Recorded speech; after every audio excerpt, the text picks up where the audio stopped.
We're here to talk about budget mountain bikes, specifically ones that come in under £1,000. Now don't worry, you can get quite a lot of bike for that amount of money. We've chosen 4 trail hardtail mountain bikes to look at to find out exactly what it is you can get for your money. 3 of the 4 bikes are from major manufacturers. The other one is from a brand that's kind of re-emerging into the scene. All 4 of the bikes cost just below £1,000, £999 to be exact. The first bike is the Giant Fathom 2. This comes well spec'd with a dropper post, Maxxis tyres that are set up tubeless, and a 10-speed Shimano drivetrain. Bike number 2 is the Cannondale Cujo 1. This bike runs plus size tyres, which means they're slightly larger than other tyres. It's got a dropper post like the Giant and has a RockShox Recon fork. Next up is the GT Zascar Alloy Comp 29er. A bit of a mouthful, but it's a good bike. It's got a RockShox Recon and it also has an 11-speed Shimano drivetrain. Finally, the outlier, not from a big manufacturer, is Saracen's Mantra Trail LSL. Now the LSL bit stands for low, slack and long. That means the bike's geometry is a little slacker and more relaxed than the other ones we've got on test. The bike does forego a dropper post, but it's spec'd with a 10-speed Shimano Deore group set and also has Schwalbe Hands Damp tyres. Throw a leg over the Cannondale Cujo and first impressions are positive. The bike feels pretty comfortable and pretty plush. This is down to the fantastic RockShox Recon RL fork and I'd say the 2.8-inch wide WTB tyres. The 2.8-inch wide tyres mean that you can run less pressure compared to a standard width tyre, thus helping the bike feel more compliant and absorb more bumps on the trail.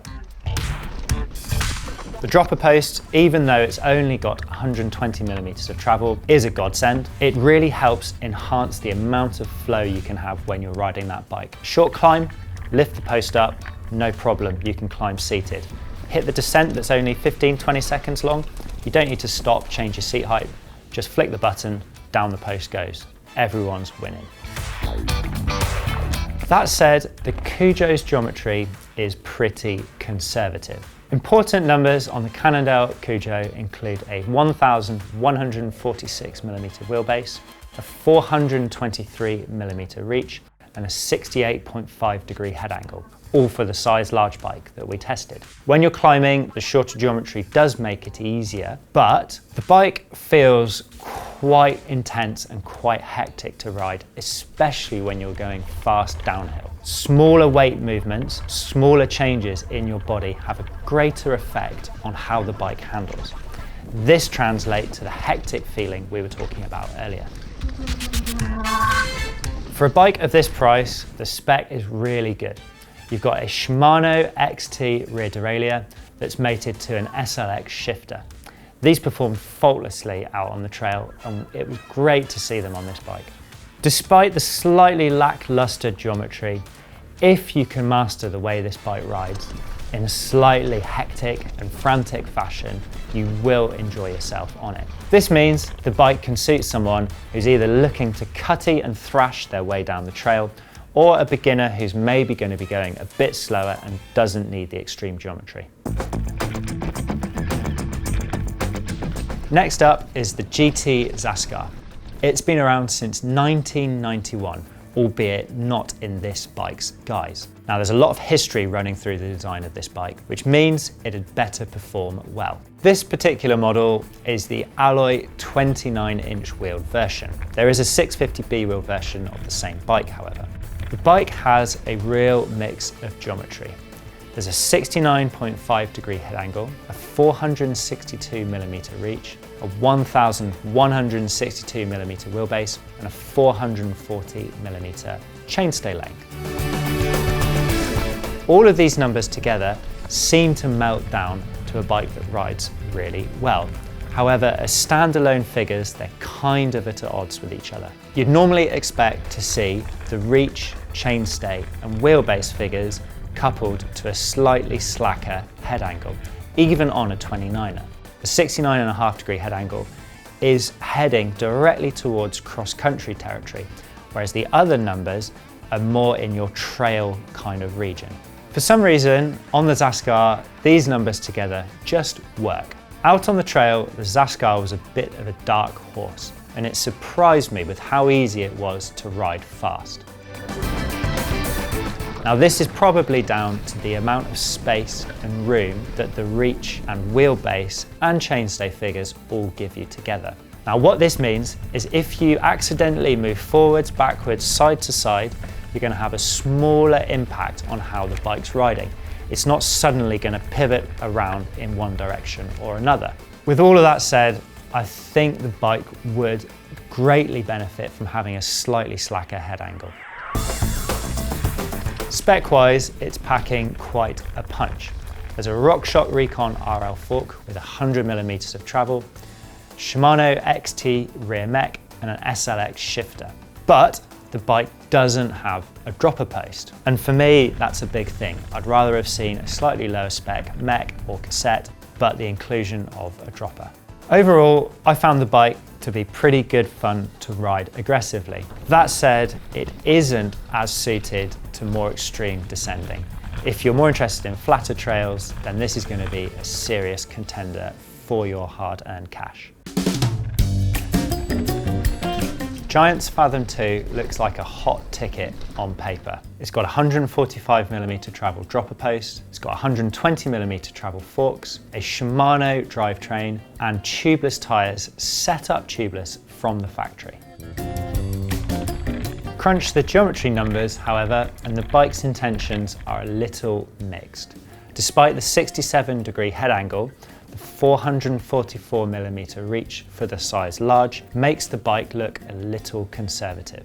Couple in the 1153mm wheelbase and 425mm chainstays, and there are some things that aren't quite adding up here. So the bike's got quite a slack head angle, but a short wheelbase. I'm not quite sure why Giant have done this. For me, the headlining feature on the Giant spec has to be its tubeless R-Dent tyres. Lower tyre pressures mean more grip, but lower pressures also mean punctures. Now with a tubeless setup, you don't have this problem, and that's what the Giant has.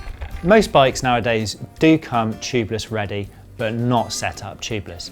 Giant's done all the hard work for you, so you can just get on with riding your bike and don't have that hassle of having to do it. The Fathom's overall frame construction is also quite rigid. The bike's quite taut, it's quite tight, and you need to ride it aggressively or hard to get the most from it.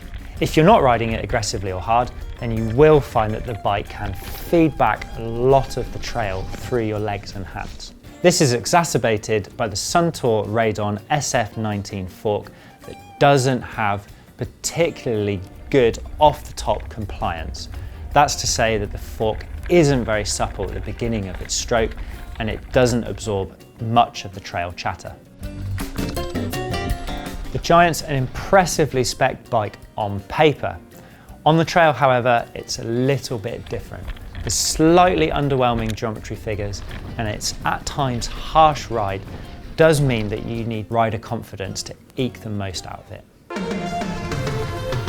Like GT, Saracen are another heritage brand, and their history dates back to 1983. That doesn't mean, however, that they're stuck in their ways and unable to change and transform with the times. The LSL geometry, which means low, slack and long, shows that the bike brand is able to move quickly with the times. So how long, low and slack is the mantra?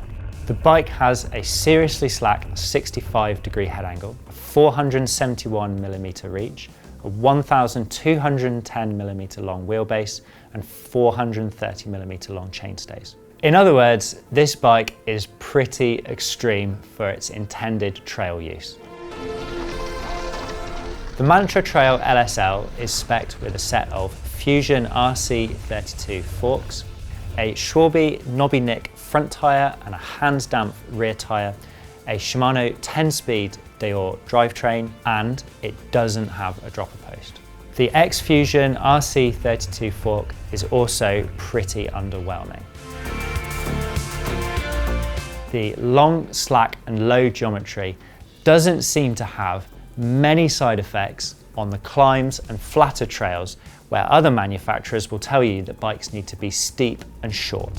After your first ride on the Mantra LSL, it's almost guaranteed you'll ask yourself the question, why don't all bike manufacturers make bikes this way? The benefits of the slacker and longer geometry on the downhills outweigh any of the negatives that you'll come across on the climbs.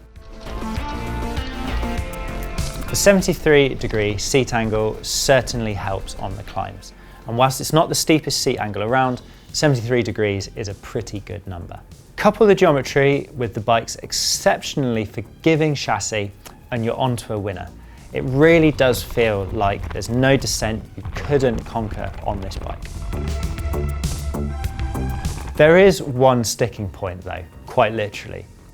The fork's first part of the travel isn't particularly controlled or supple, and I did find that I was getting shaken around through my hands. The fork's certainly got a limited amount of adjustment, and no matter what I tried, including making it softer and harder, I couldn't overcome this initial stroke harshness. The fork's chassis is quite stiff, and it did perform well on the descents and in the turns, despite the fork's reluctance to absorb smaller bumps. I found the Shorby tyres to be exceptionally grippy. However, they are the thinnest sidewall versions, probably down to cost, and we did suffer with 2 punctures on this bike. Out of the 4 bikes on test, the Saracen Mantra Trail LSL really stood out in a crowd of average geometry figures, despite some of its specification shortcomings. This is a relatively inexpensive bike, so you're probably not going to want to upgrade the fork right out of the box. However, put a dropper post on it and you're going to improve the ride so much. And then maybe in a few years' time, you're going to want to upgrade the fork. I think the biggest thing I've learned from this test is that geometry is key. The Saracen Mantra LSL doesn't have the best spec, but it certainly is the winner here. And that is thanks to its geometry and compliant ride feel. So what do you think? Let us know in the comments. Don't forget to like, subscribe, and then click on the little bell thing at the bottom of the video to make sure you receive notifications of all of our new videos.